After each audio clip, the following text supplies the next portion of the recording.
This is Counterpoint. I'm your host, Tanya Granic Allen. Quebec's political landscape is shifting rapidly as the province heads into a pivotal election year. On January 14, 2026, Premier François Legault announced he will step down as both the leader of the CAQ, the Coalition Avenir de Québec, and as premier once his successor is chosen and after the election, triggering a high stakes leadership contest within the governing party.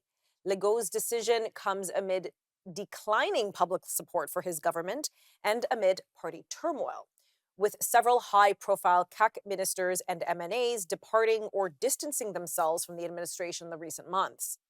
At the same time, the Quebec Liberal Party has also been in flux. Longtime leader, well, I shouldn't say it was that long, but Pablo Rodriguez resigned in December 2025 following a tumultuous period marked by controversy over his leadership and campaign financing issues, prompting a leadership race that culminated in Charles Millard being acclaimed as the new party leader in February. These leadership changes reflect broader realignment among Quebec's major parties, each seeking to reestablish credibility and connect with voters on key issues like the economy, healthcare, public services, et cetera, and especially sovereignty ahead of the October 5th, 2026 general election. And of course, amid these transitions, Quebec's enduring question of sovereignty, as I mentioned, has returned to the political spotlight rather.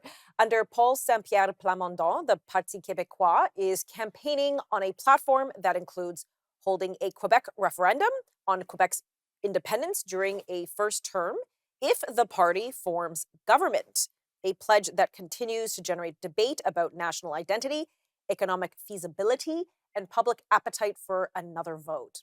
However, recent polling suggests that while the PQ leads in public support, most Quebecers are not currently eager for another referendum, with sovereignty remaining an important but still very divisive issue.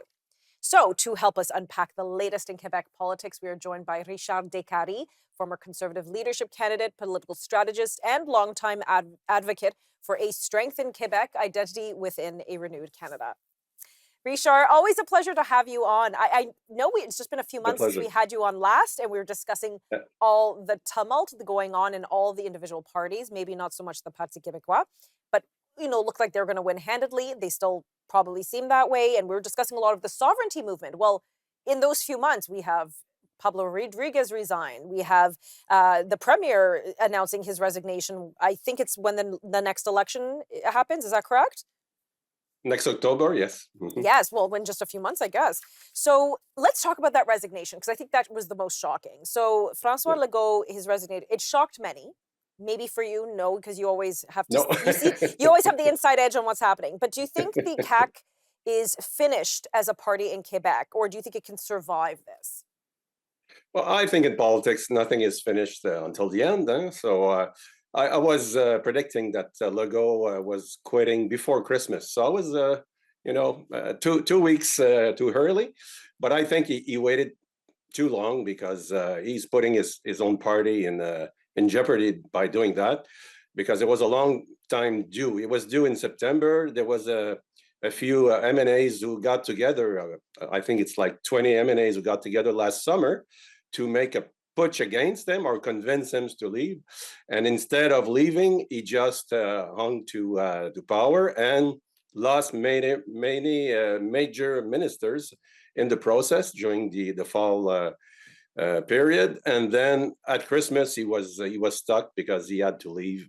He was draining his party to the bottom of the sea. So Yeah, and the that's what reason it happened. would have been important to, if you are to step down, do it in that early fall period, is because you're coming against fundraising deadlines at the end of the calendar year. Yeah, You want to give exactly. yourself a 12 months, perhaps, for the party to reestablish. You're still in some campaign weather period, because I Yep. assume, like where I am in Ontario right now, nobody's going door to door. It is freezing.